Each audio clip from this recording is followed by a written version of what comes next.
Ladies and gentlemen, good day and welcome to the Pidilite Industries Limited Q1 FY26 earnings conference call, hosted by Kotak Securities. As a reminder, all participant lines will be in the listen-only mode, and there will be an opportunity for you to ask questions after the presentation concludes. Should you need assistance during the conference call, please signal an operator by pressing star then zero on your touch-tone phone. Please note that this conference is being recorded. I now hand the conference over to Mr. Jay Doshi from Kotak Securities. Thank you, and over to you, Mr. Doshi. Thanks, Manav. Good afternoon, everyone. On behalf of Kotak Institutional Equities, I welcome you all to 1Q FY26 earnings call of Pidilite. We have with us Mr. Sudhanshu Vats, Managing Director, Mr. Kavinder Singh, Joint Managing Director, Mr. Sandeep Batra, Executive Director Finance and CFO, Mr. Bhavesh Joshi, VP, Domestic Accounts and Taxation. I'll now hand over the call to Mr. Batra for opening remarks. Over to you, sir. Thank you, Jay, and good afternoon to everybody on the call. I'll quickly share my opening comments and covering the Q1 FY26 results, which were approved at our board meeting yesterday. To commemorate the 101st birth anniversary of our founder, Shri B.K. Parekh, the board has announced a special interim dividend of rupees 10 per share, as well as a bonus issue of 1-to-1. As you would recall, this bonus issue comes after 15 years. Coming now to the performance for the quarter, the standalone revenue of 3,467 crores was higher than same period last year by 10.6%, largely led by an underlying volume growth of 9.9%, with the remaining coming from price. Underlying volume growth for both Consumer and Bazaar and B2B was strong. Consumer and Bazaar UVG was 9.3% and B2B was 12.6%. Within the geographical distribution, for us, rural growth continued to outpace urban, and that has been the trend now for the last few quarters. Standalone gross margins were in line with Q1 last year. However, our EBITDA margins were higher than same period last year by 101 basis points and stood at 25.6%. The standalone profit before tax and exceptional items was higher than last year by 18.5%, whereas profit after tax grew by close to 18%. Our domestic subsidiaries cumulatively reported a sales growth of 11.5% and 31.7% growth in EBITDA because of softening of input costs and some pricing action taken last year in ICA. International subsidiaries grew top line by 6.5%, but also improved their margins because the EBITDA growth was 9%. Consolidated revenues for the quarter at 3,742 crores was higher than last year by 10.6%, and EBITDA was higher than last year by 15.8%. So that's an overall commentary and outlook on and comments on the performance for the first quarter. Open the floor for question and answer. Thank you very much, sir. We will now begin the question and answer session. Anyone who wishes to ask a question may press star and one on the touch-tone telephone. If you wish to remove yourself from the question queue, you may press star and two. Participants are requested to use handsets while asking a question. Ladies and gentlemen, we'll wait for a moment while the question queue assembles.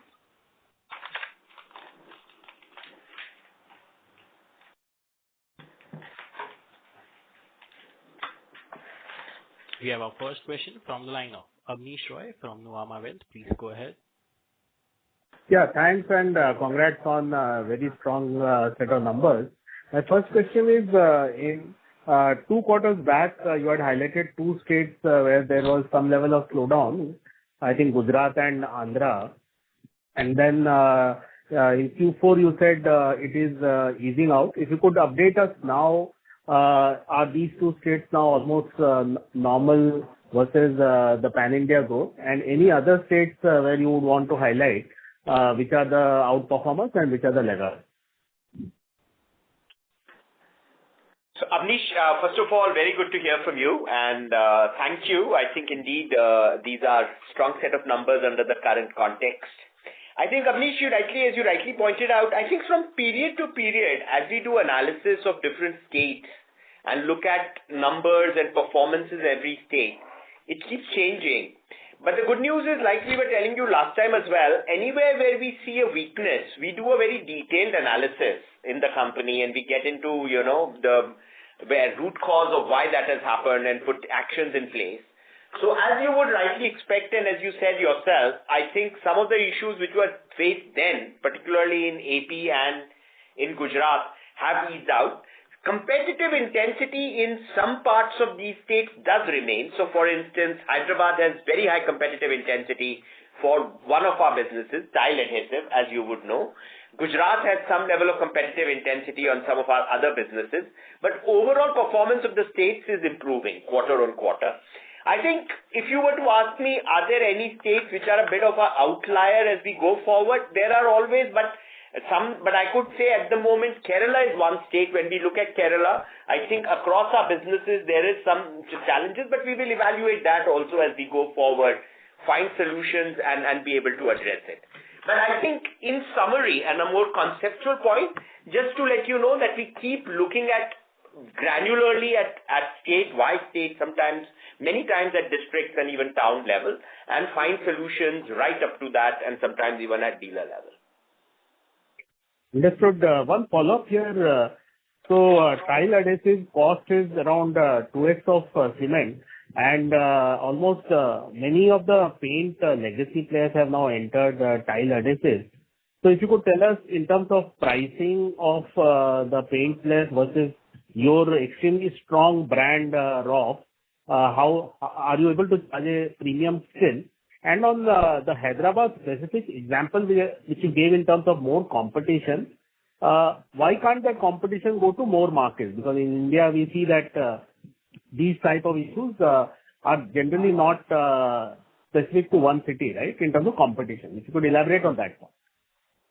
No. So this is not a new competition. As a matter of fact, we are getting more competitive. If you were to ask the other side, they will say perhaps that Hyderabad now Roff is doing a lot.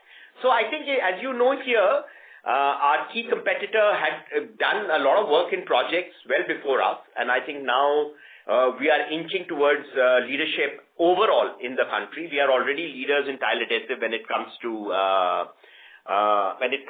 retail business.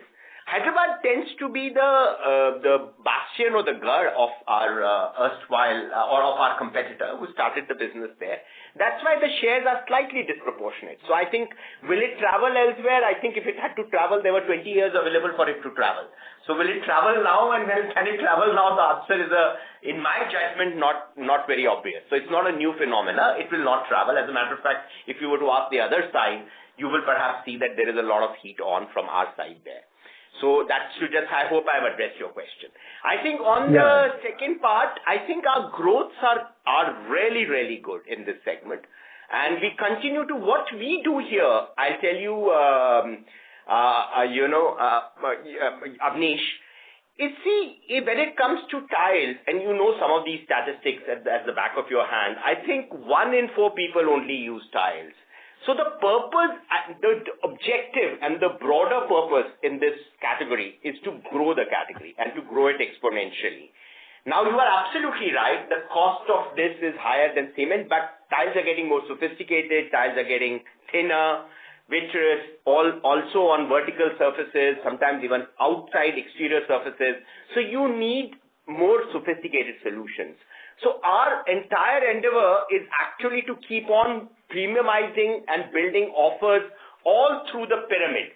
It's a classic pyramid, again, Avnish, like you would understand from some other countries, other categories or companies in India. Tile adhesive is a classic pyramid. There at the bottom, you have these cementitious products. and then you keep getting into more and more sophisticated products as you keep going up for different types of tiles.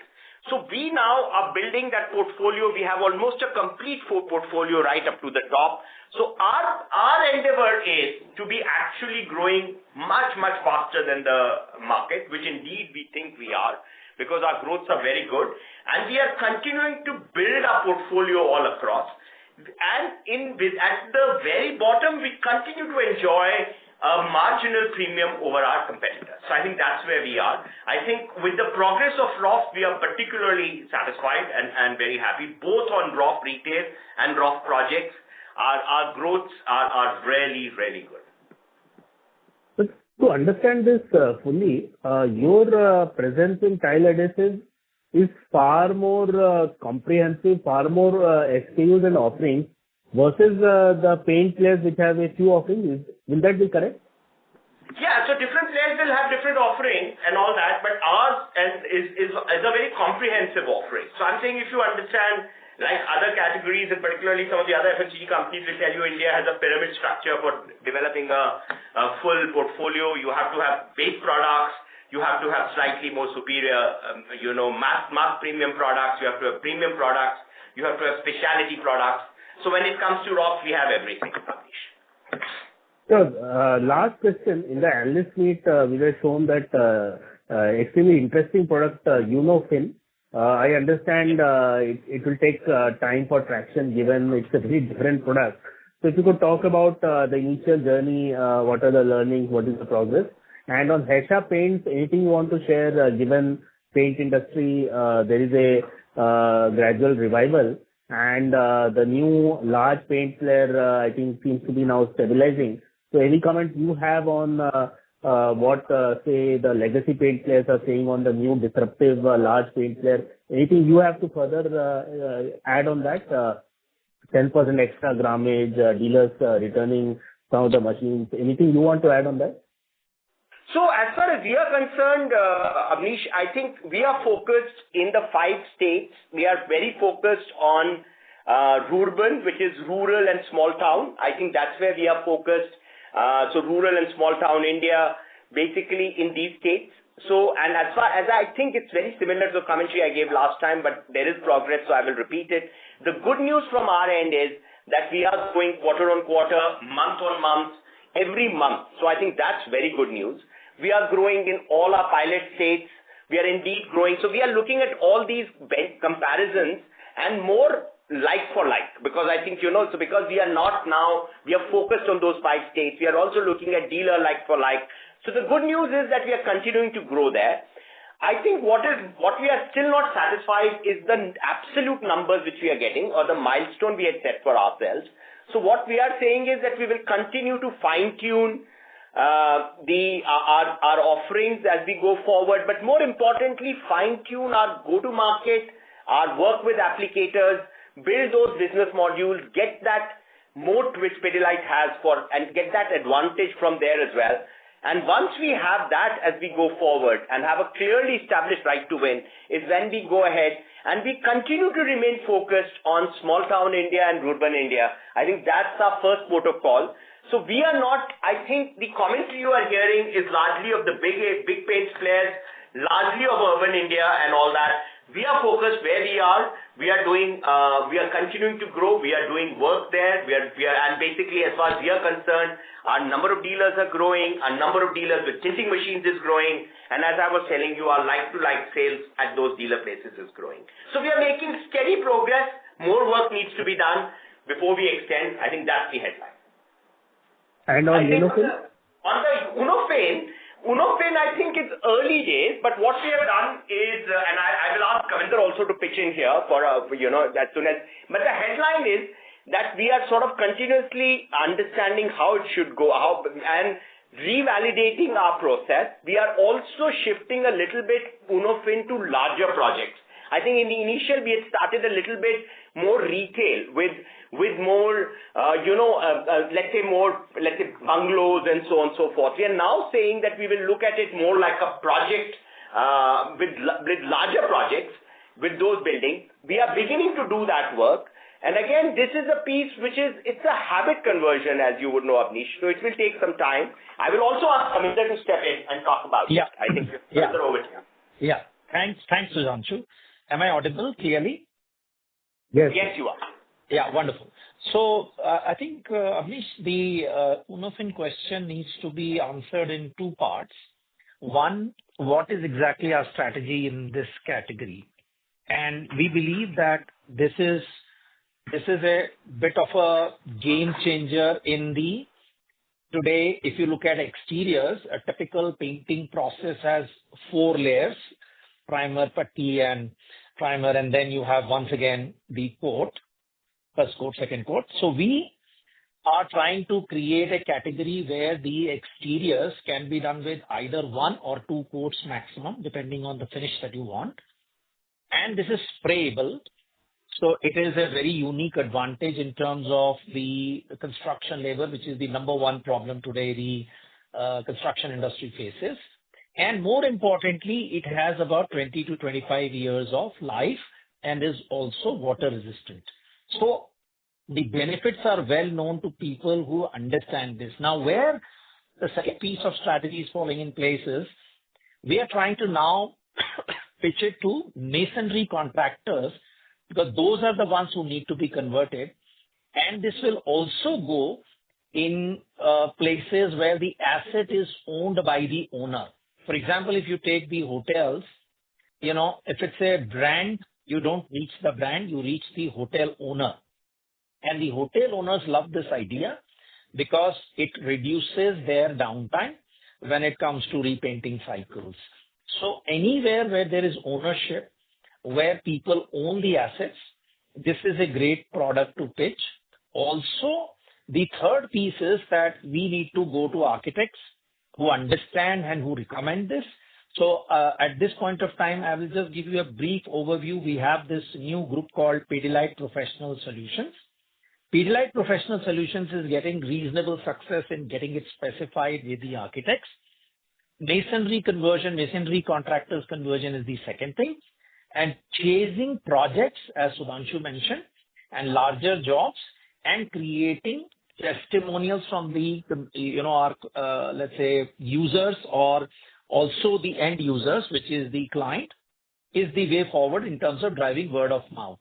So just to give you a sense, one of the big projects that we have recently done is the Jewar Airport in the Greater Noida area, where the base coat was applied of Unofin.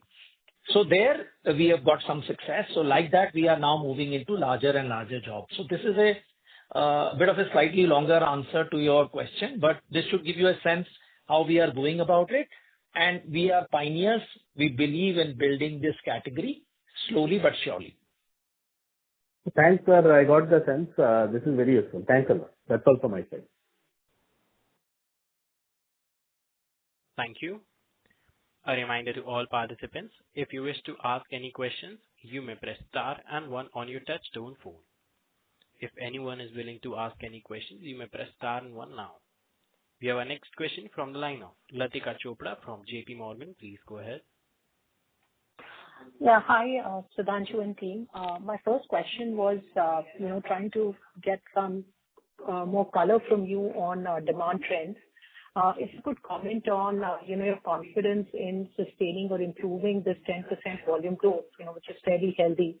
And also if you could talk about some flavor on the subsegments in the B2C business, on adhesives, araldite, waterproofing. You've already talked about tile adhesives, that's very strong. But some of the other core categories, how are these placed versus the broader 10% volume growth that you have delivered?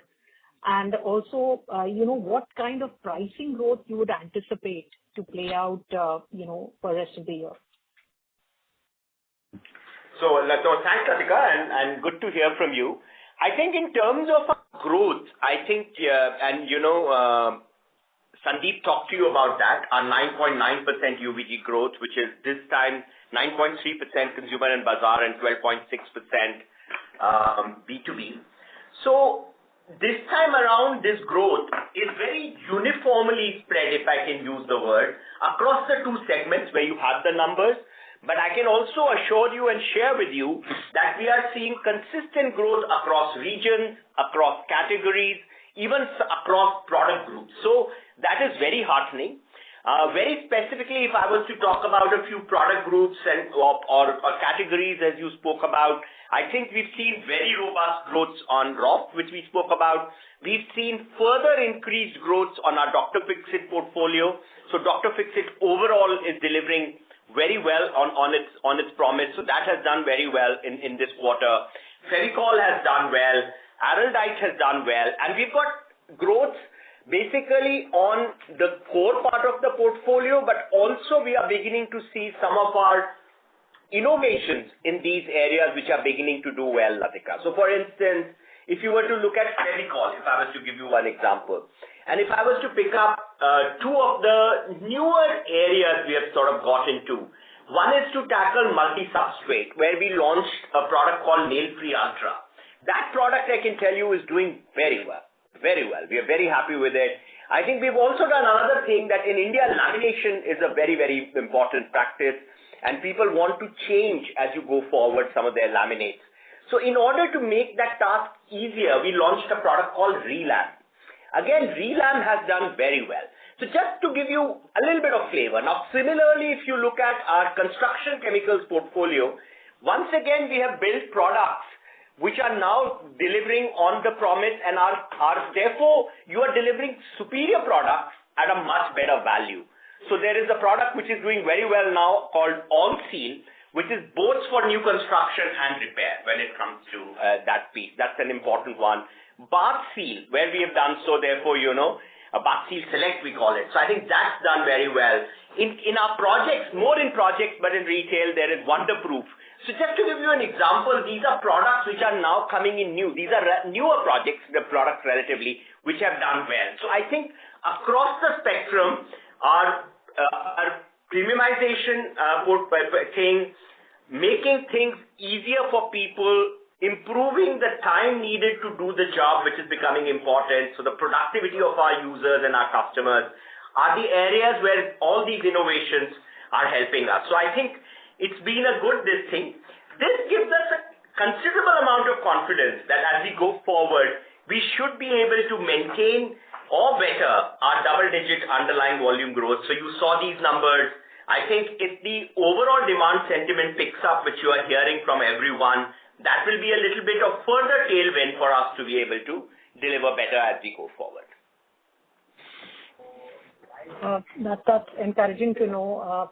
And any comments on the pricing growth? This quarter we did see this turning positively. Do you think, this can strengthen or firm up further, or we should work with low single-digit pricing growth for the rest of the year? So I think Sandeep can add more color to it, but you've seen in this quarter about 70 bits of, 9.9 UVG translating to 10.6 revenue growth. So 70 bits of pricing coming in. You will continue to see in this range, I think, a little bit. So there will be pricing coming a little bit on top of the underlying volume growth that we deliver. That you will see. But are we going to, under current circumstances where input costs are benign, are you going to see considerable pricing to be taken up? I think the answer is no. But I'll ask Sandeep to add further if there is anything he wants to add. No, nothing. I think you summed it up very well, Sudhanshu. I think pricing will be more tactical. We don't see any commodity or input cost headwinds that will warrant an across-the-board increase in prices. Input costs overall do remain soft. All right. And then just coming to margins, there's been a moderation on a QOQ basis on gross margins. Is this to do with mix, or if, the underlying commodities are easy? So our margins, if you look at same period last year, Q on Q, they are the same. And versus fourth quarter, there may have been a little bit of decline. Partly is because of mix, and partly also I think the VAM consumption for the first quarter here was slightly higher. The price was slightly higher than fourth quarter, but that was, I think, more momentary than a sign of things to come. So I think gross margins, as we speak, should remain at the levels that we reported in the first quarter. Okay. And, the other expenses growth was modest out there. How should one think about on a full year basis? You clocked 25% plus margins in this quarter, and it could be a quarterly trend. Do you think FY26 could land at the higher end of, band of 20 to 24%? Yeah. So first of all, Latika, as you rightly pointed out, and that's my request to everyone, and I keep saying this again, that I think first of all, look at this number on a more annualized basis. Don't look at it quarter to quarter, because we do have seasonality, point number one. And quarter one tends to be our largest quarter of the year. We also do A&SP based on the requirement of the brand and business. We don't manage it for the quarter. We basically say what is needed, what are the activities we have, which brand or business needs that. And that will change from quarter to quarter. You may have a slightly lower seasonal quarter, as in lower in revenue, therefore slightly, but you may have A&SP spent commensurate or even higher because there were activities in that quarter, business needed it, brand needed it, and vice versa. So I think in this quarter, which is the gone by, you've seen the effect of these two, seasonality and also A&SP, because of it being a bit low because of the intensity of the work which we needed to do on a few brands and businesses was different, and it will follow through in the year. So for the full year, you should look at it, and that guidance which we've given, the corridor of 20 to 24, is the corridor you should look at, and you should look at us. I think the way we've started with the input costs being benign, are there chances that we will be on the higher end of this corridor this year? The chances are quite high. So I think let's see how the year progresses. But with the input cost being benign, with everything which we are doing, will we be on a slightly higher end of the corridor? Perhaps yes. Understood. Thank you so much for the detailed answers. Thank you. We have our next question from the line of Tejas Shah from Avendus Spark. Please go ahead. Hi, thanks for the opportunity. So a couple of questions. So, given the recent policy push to revive demand, especially at the urban side, are you seeing any early signs of improvement there? Because you called out that rural still continues to do well for you. We just wanted to know your read on the ground. No, I think my view is very early to call anything. But having said that, we remain quite optimistic on the liquidity which has been infused both through the budget in the hand of the consumers and also the last but one MPC announcements of the Reserve Bank of India governor. So I think overall liquidity should be good for us. I think that should play out. I also feel that some of the advantages or the cash in the hand of consumers will be more discretionary. So therefore, that should play out onto segments and sectors which are a little bit more discretionary, and we tend to be in that area, particularly home improvement and sometimes new construction. So these benefits should flow through. Are we seeing any specific sign in the first 3 months post this? I think the answer would be it's too early. I don't think we've picked up any specific sign at this moment, but we remain quite, bullish and confident on this space. Okay. And so your observation or your data, internal data are suggesting that rural continues to do well. Is it also to do with your extra focus on PKD, Pidilite Ki Dunya, and then rural distribution outreach that you have been doing for a while now? To some extent, I would say yes. So if you look at our model, you see our model is actually about generating demand at the root, and we go basically, as you're fully aware, we work with applicators, users, right up to the bottom. So therefore, we then focus a lot on generating demand. And I think it's the strength of our portfolio and the uniqueness of our model that allows us to deliver better results compared to some of the more conventional peers as you look at them. And this has happened quarter on quarter, including this quarter, if I may say.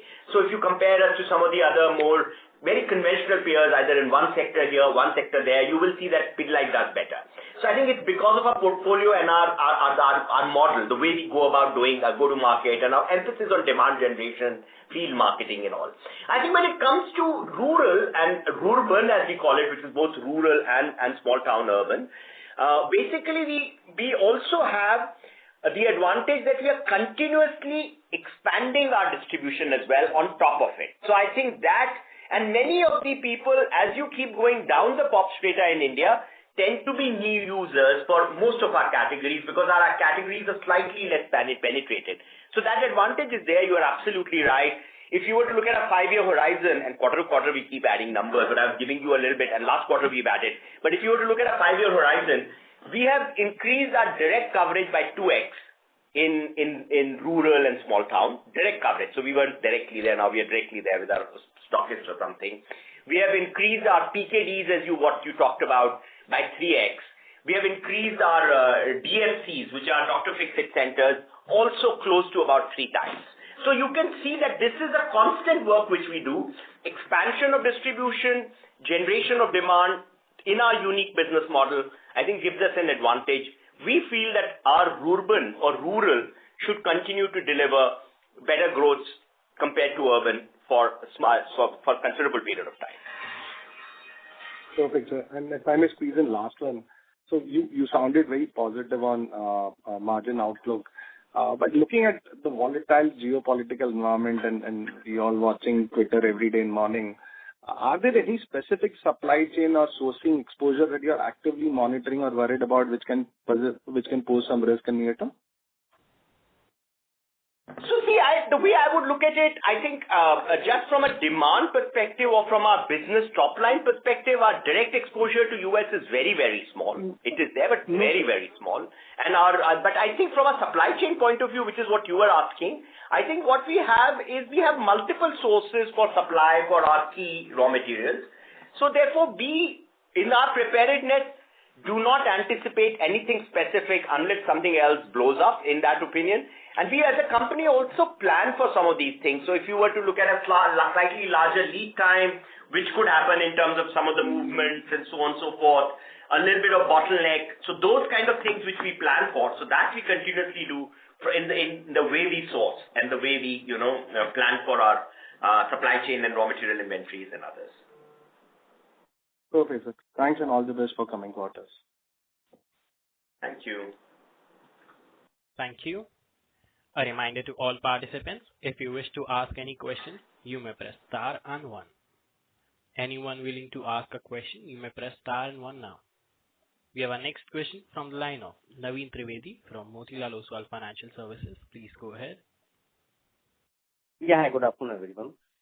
Sir, on the consumer business side, we have seen acceleration both at volume and the value growth level. While B2B business, if I look at, there's a bit deceleration on the growth side, especially on the volume side. Given the base for B2B is also high, do you think that this 1Q kind of a growth should be the kind of a growth rate for the coming for FY26? So I think the good news is, I cannot comment on a specific number, but what I will tell you is, the good news is that this is the 8th straight quarter of double-digit underlying volume growth for B2B. And you are right in your observation that the percentage growth, which you are saying 12.6, seems to have moderated a little bit than what you were seeing in the immediate previous quarters. So that's absolutely correct. I think what is happening there is, in terms of our impact, if at all, which I was saying in response to the earlier question, the response of all the macro geopolitical issues and specifically tariff uncertainties tends to be more on our B2B business, a part of our B2B business, So some of it, a small part of it has a direct exposure, our pigments business, and some of the others have what is called a cascading exposure. So therefore, it's our industrial business, B2B business that supplies into industries or categories that have a large export intensity out of India. So therefore, to that extent, is there a little bit of headwind on these categories and for the short term? The answer is yes. But I must also quickly hasten to add that we are very confident of the growth because our projects business, which is also part of our B2B business, is project sub-segment continues to do very well. There we are seeing very robust growth, and therefore all the things we were talking about in some earlier questions. So I think that is very strong. We see that growth to continue. We are continuing to see that momentum. Some of the growth in what we call our segment of offsite, which is joineries, again is seeing good growth. So therefore, there are parts of B2B business, and it's reasonably big parts now, or substantial parts, which are delivering good growth. So therefore, are you going to continue to see double digit? Yes. What percentages we will come at, I'm saying we'll see quarter to quarter, so I don't want to comment on that, but we should deliver double digit, robust underlying volume growth in B2B as well. Yeah, thank you so much. And on the consumer business side, we have seen EBIT margin, which was, I think, the highest in the last 18 quarters. So any kind of a benefit which we had seen this quarter, and how should we look at this margin profile for the year? Although you alluded that for this year, given the RM kind of a cycle, you still see the kind of a sort of a margin expansion trajectory for the year. But how should we look at the segment from the year's point of view on the margin side? So I think you should normalize the margins. We should not look at the first quarter margins, which has a lot of benefits because of the scale or the size of the quarter. So there is positive operating leverage. The whole size is less. We may not have spent at the advertising that we would like to spend for the full year. So there will be many factors. Better to look at the margin of last year because that is when you look at the blended EBITDA margins that we are comfortable with is in the 20 to 24% zone. And if you look at last year margins, that should be the number that we should use as a reference. Sure. Thank you so much. That's all from my side. Thank you. We have our next question from the line of Amnish Agarwal from PL Capital. Please go ahead. Yeah, hi. I have a couple of questions. My first question is regarding the Haisha paints, because it's a large category and we are currently present in, say, 5 states over there. So what is the medium term, you can say, goal over there? Because I think it's now more than a year we are there and it's a highly competitive category. So what are medium term goals over there and what kind of investments we have made in this particular, you can say, venture? That is one. My second question is, which is a bookkeeping question regarding the ESOP expense last year, because the last year ESOP expense has increased from 9 crores to 88 crores as per the annual report.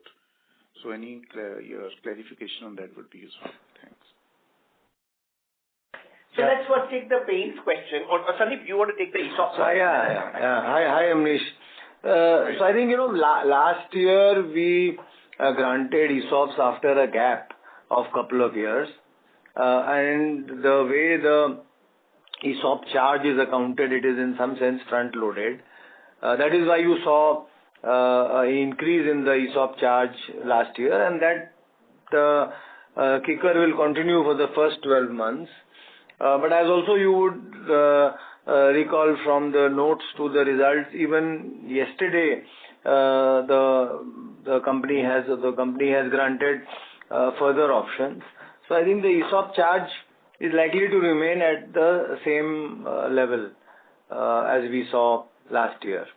If anything, there may be a slight increase because for the next 12 months, you will have ESOP cost for 2 grants. One that was granted last year and one tranche that was granted yesterday. Okay, so it means it will remain at least at the same level for another year and after that it will taper off. Yes. Okay, and just related to it, excluding ESOP also last year there was around 18% increase in the overall salary cost. So any particular reason anywhere we are increasing our manpower significantly? So the manpower costs are now actually, if you look at this quarter, let me look at this quarter, I think the percentage increase on manpower cost this quarter is almost in line with our top line growth.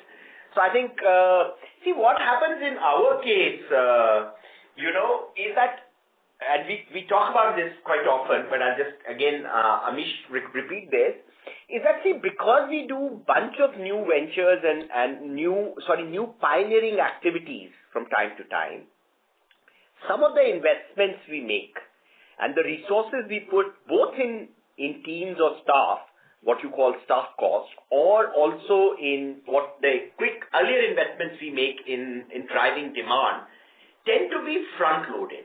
Now, what happens is that the team tends to be, or the staff tends to be a little bit more front-loaded. So let me try and explain that to you. The way we go about doing most of our business is with the pilot our projects. We always talk about pilots, and Haisha pilot I've been talking about will again. So what happens in pilots is that your resources for demand generation are restricted to that geography and to that pilot. And to some extent, while they are high, but they are commensurate to what the expected volume and demand will be. Whereas resources is a little higher. There is an on-ground resource which is commensurate, which is very similar to, let's say, the capital or OpEx resource or any kind of resource.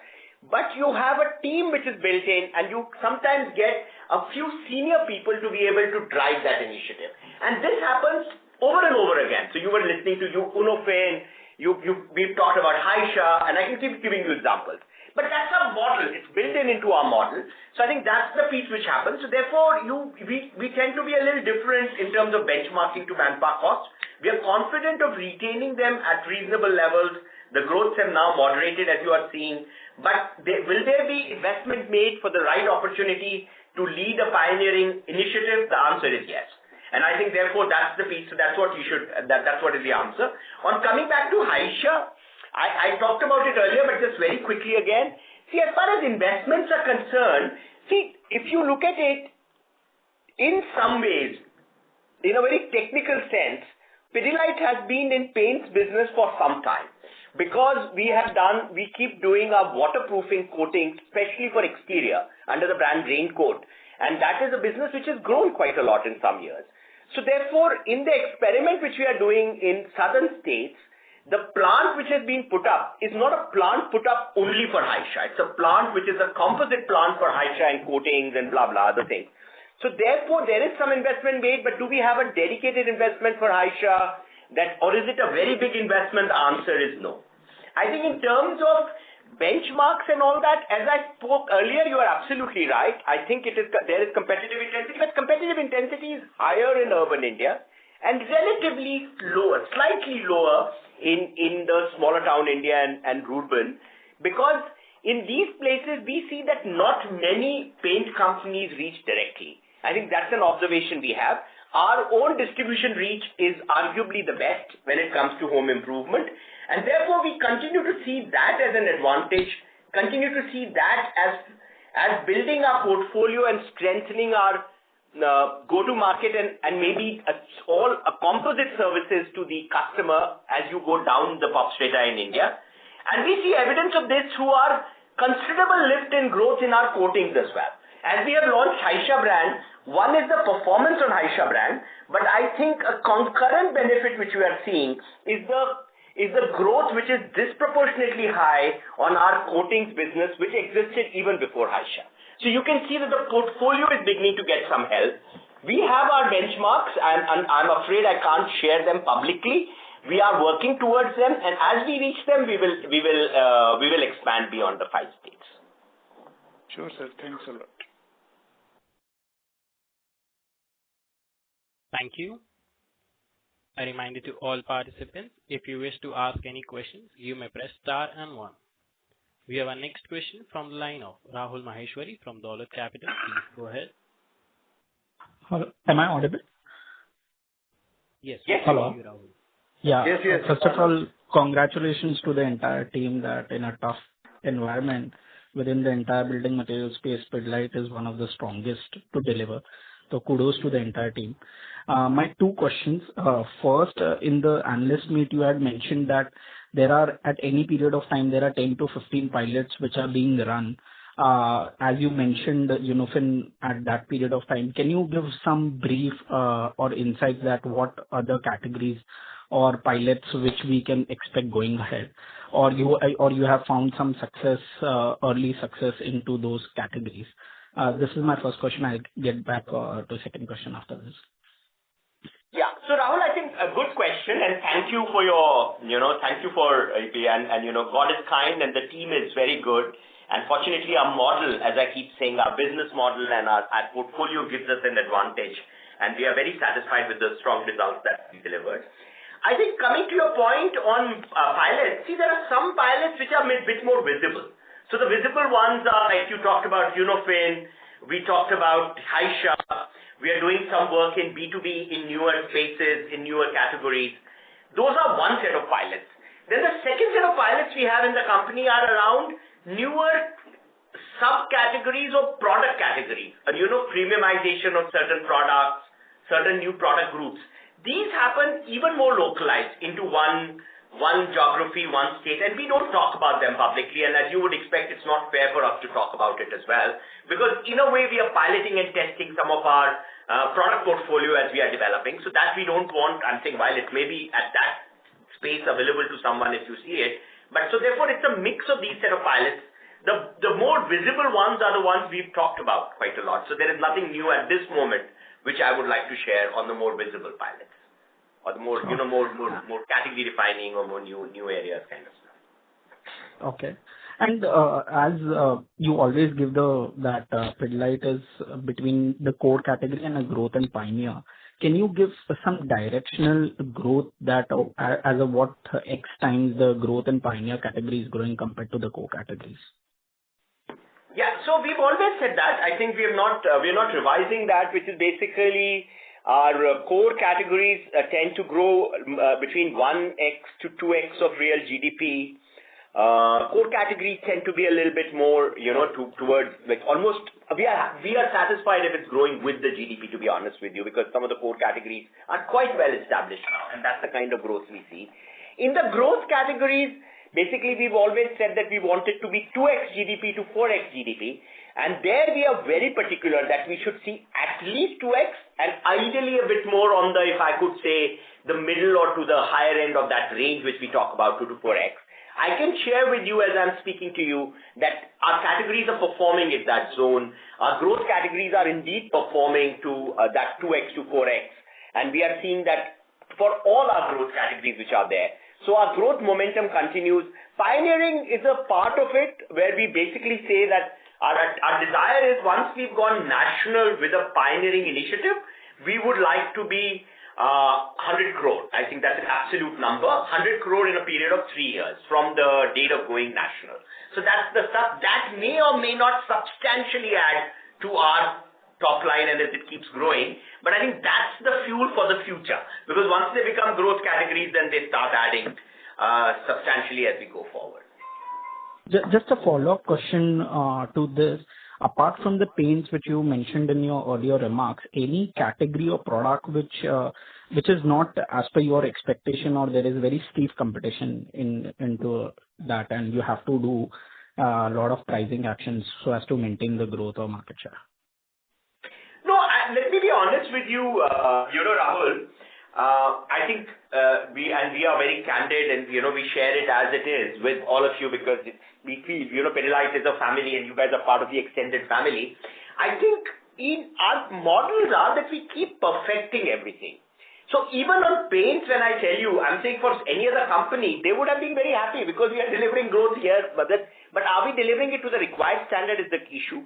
And to answer your question, at this moment, if I was to look at some of my new sub-products, new variants, will there be a few which are doing well? Will there be a few where we need to iterate? The answer is yes. So we continuously keep doing this. And I think this is part of the model. So we say, okay, you've gone to the market, this is working well, this is not working well. We work a lot with the users and applicators almost day in and day out, almost on a universal basis. So we pick up a lot of that feedback. And I think that is what makes us unique. And we continue to iterate. And I think because it was a slightly bigger initiative, you are hearing about it. But this is our model. We keep iterating. But in more cases than not, we get it right. So, and I think, and we are very persistent as well as a company. So I think, so we are pioneering and persistent. So we have to just keep on working on it, iterate it, and make sure that it works well for us. So, that's where we are. Thank you so much, and best wishes to the entire team. Thanks. Thank you. Thanks, Rahul. Thank you. A reminder to all participants, if you wish to ask any question, you may press star and 1. Anyone wishes to ask a question, you may press star and 1 now. We have our next question from the line of Jay Doshi from Kotak Securities. Please go ahead. Yeah. Hi, thanks for the opportunity. I've got 3 questions. The first one is just continuing on what Rahul asked earlier. Can you give us some color of, what is probably driving, growth outperformance for Pidilite versus, some of the other categories or companies that we track? And this is probably the ninth consecutive quarter where you have had 9% odd UVG, right? So is your core also growing faster than maybe, some of the other categories, or it's largely innovations and growth and pioneer? And second is, in FMCG, a lot of times some companies do indicate in contribution of innovation to, growth or sales. So could you give us some color on what, that number would be for you? So that's my first question, and I'll come back with the other two words. So Jay, I think a very good question, and thank you for asking this. See, I think I've talked about it a little, but maybe at the risk of repeating it, I'll still say, see the model itself which we have, Jay, is very unique, and our portfolio is very diverse compared to many of the peer companies we are compared to. So therefore, if you were to look at some, let's say a paints company, they would have 80-90% of their business coming from paints. You look at FMCG, most of them are in those, while they are, of course, they do, but they basically, they are in the fast-moving consumer goods spaces. If you look at our portfolio tends to be very diverse, and where we do different things like consumer and bazaar and B2B, and within that, there are different subgroups, products and all that. So we keep looking at them. So I think one is the advantage which the portfolio gives us, which is all very much there. Second is that unlike consumer companies, if you look at, or classic FMCG, if you look at it, you operate a lot more on sample understanding and then some survey data. So therefore, it's like, it's your offtake data is more survey data. It's like Nielsen outputs and all that, as you know, on shares and all that. And your understanding of your products and all that is based on sample, quantitative or qualitative with consumers. The distinctive thing about Pidilite, and which I think makes us unique, is that this tends to be more universal for us. We are not, I won't say we are 100% universe, but we work so closely with our applicators and users that we cover a vast majority of our products and so on and so forth. So therefore, our ability to see what is their demand, what do they need extra, what is working at this moment, not working at this moment, and we tend to be very detailed, by the way. We tend to be very, very detailed. So I think that is something which really helps us. So that's one advantage. I think if I was to single out one product category that is doing really well at this moment is Roff. We spoke about that. Roff as tile adhesive, because tiles are growing, the surface itself is growing, and we are doing a very good job. Our distributive supply chain strategy, distributive manufacturing strategy is allowing us to deliver very robust growth in tile adhesive. And when I say tile adhesive, I'm here including both our classic tile adhesive, but newer premiumization products, also grouts, which is part of tiles, so which is doing really well, which is grouting of tiles and all that. So that's doing very well. Momentum on waterproofing and Dr. Fix-It brand continues. So some of that, and as I was responding to the earlier question, the growth of growth categories is quite heartening. On the core, because of our style of working and our model, we tend to be closer to at least 1x of the GDP. So therefore, do we grow core as well? And are we very, very possessive, if I could say, or very persistent about growing the core as well? That is also yes. And perhaps we grow a little better. I don't know. I can't comment on others' core, and I don't know that kind of detail. But I think we remain very strictly this thing about it. So it's as I keep saying, it's our portfolio strength, it's our business model, and it's also one or two categories which we talk about where there is considerable scope for market development and which are gaining ground now. I think those are the things which are helping us in our momentum and which are quite unique to us and which also are sustainable, Jay. So I think, which is what I on behalf of the team is very proud of. Understood. That's very helpful. So basically core, which is roughly 52% of your business, is growing 1x GDP, and rest of the portfolio, which is growth pioneer, is probably growing at somewhere between 2 to 3x GDP for overall growth to be 10-12% range. Yes.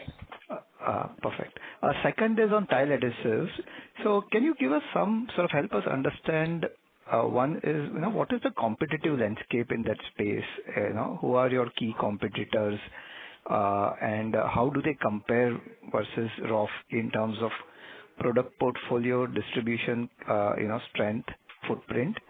And, from a channel standpoint, which channel is the most relevant channel for, tile adhesive product? I know when we studied waterproofing in the past, I know waterproofing used to sell through paints dealer network as well as hardware stores, as well as, other various kind of, construction chemical stores. So how should we think about tile adhesives overall from channel standpoint, from competitive landscape and product portfolio? Yeah, those are great points. Jay, I think, let me answer all three, and maybe the product portfolio I did answer in the context of earlier one. I'm aware, yes. Yeah, so maybe but that... I mean, who are the other players you can tell us who would compare? How does it compare versus... Yes. So one of our key competitors here is a multinational company called Leticret. I think in India they're basically MYK Leticret, as you know. Correct. And they've been around much before us. Their focus tended to be more on projects. Whereas we've sort of started now building Roff in a classic retail way. So therefore, we are going retail. We are also doing projects. By the way, even our projects business is doing quite well. In our understanding, we are the number 2 now. They're still ahead because they have some edge on projects.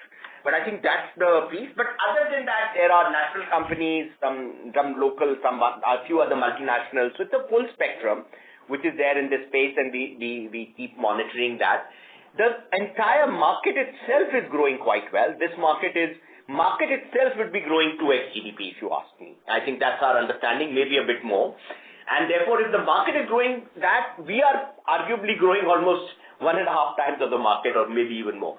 So the point I'm making is that we are basically focused on what are the key competitors. And in context to Abnish's first question also, I said there are few pockets of where their original center of excellence was. We are very focused on that as well. So I think that's the piece which we are doing. We built a strong portfolio. We built a strong classic portfolio pyramid, which I talked about, and on the product, Jay. But we also are very proud of this immediate ancillary, if I could call that. Because when you join tiles, wherever the tiles are joined, you need to grout it with epoxy grouts.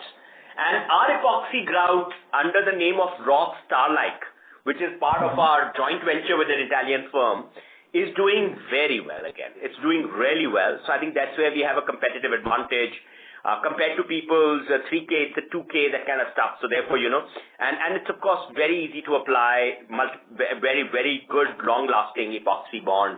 So I think there are advantages. We continue to build on that piece. As far as channel is concerned here, interestingly, you see the business or the segment started, Jay, in projects largely. So now that it's going retail, the segment is BMS, which is building material supply store segments, which we used to visit in any case for some of our construction chemical business. Some of the construction chemical guys also keep it a little bit, but largely BMS. And what is happening progressively is that there are big specific tile dealers who are coming up. So and we have a program for these large tile dealers. This business tends to be more concentrated with these dealers, and we are basically now going out to them. We have a program for these dealers and so on and so forth. So what we call Roff Premium Partners and all that. So therefore, all that piece is there. So therefore, in terms of the channel advantage, because of our retail presence and because of our understanding of the lay of the land in home improvement, I think we are able to reach that channel, arguably build that channel a little bit, and definitely build good relationships with that channel. That's very helpful. The last question is on, M&A front. Now, Pidilite has had a, successful sort of a track record of successful acquisitions. The last relevant large one was 5 years ago, almost 5 years ago. So, how do you think about, M&A opportunities, and, in the coming future? Jay, that's a great question. I'll also ask Sandeep to add if there is any. But see, we don't talk about M&As, and no company should, in my opinion, in advance. But suffice to say, we basically keep looking at opportunities from time to time. When we explore opportunities, we tend to look at 3 dimensions. Are there some things which we bring from a customer point of view? Is there something which we bring from a channel point of view? And is there something which we bring from a chemistry point of view? So I think, are there any those kind of ancillary categories? And are there categories, and in some of those we keep evaluating, wherever we want to come in, we want to come in with more premium and specialized products, possibly at the premium end of the market, not necessarily at the mass end of the market, because I think our right to win there and ability to differentiate is lower. And so therefore we go for that. As I speak to you, we keep evaluating opportunities. We will keep looking at opportunities for what are the ancillary areas, what are more specialized areas, everything in the area of home improvement, a little bit more specialized, a little bit more differentiated in terms of product offerings. It's something which we will keep looking at. So I think that's where it is. Sandeep, you want to add anything? I think the only point here to add was that, in addition to this classic M&A, which would mean a full buyout, we've also done very successfully many joint ventures, right? Where you get a foreign partner to India, where you contribute your knowledge of the Indian market, your distribution, and the partner brings in maybe technology. So that's another form that we've kind of expanded what you may call our TAM. So the Tenax, Litokol, Group of Uma, they are all examples in that. And these are things that you can't certainly time. You can work towards it, but you can't time it, right? Yeah. No, great point, Sandeep. I think so. Therefore, you have to look at it more from a partnerships point of view, and we are always open to partnerships. That kind of stuff. So we do a lot of work. Interesting that you mentioned home improvement. Historically you've been sort of restricted yourself to adhesives or mostly very close adjacencies. Are you actually also exploring other categories within home improvement which may not be immediate or sort of very similar to adhesives or sealants? See, our proclivity is to remain as close to what our knitting is, but as we find a reason to be basically looking at something, we will definitely do that. So I think progressively as our portfolio expands, it is arguably a little bit more home improvement portfolio, I think, and whereas our knittings, as you rightly said, are more in these what you call adhesives, sealants and polymers. So I think those are the two different ways of describing it here, but I think that's where we are. Thank you very much, and good luck for the rest of the year. Thank you. Thank you. Thank you. Ladies and gentlemen, due to time constraints, that would be the last question for today, and I now hand the conference over to the management for closing comments. Yeah, thank you. Thank you very much to everybody who took out time and joined the call. Thank you very much and have a good evening. Thank you. On behalf of Kotak Securities, that concludes this conference. Thank you for joining us, and you may now disconnect your line.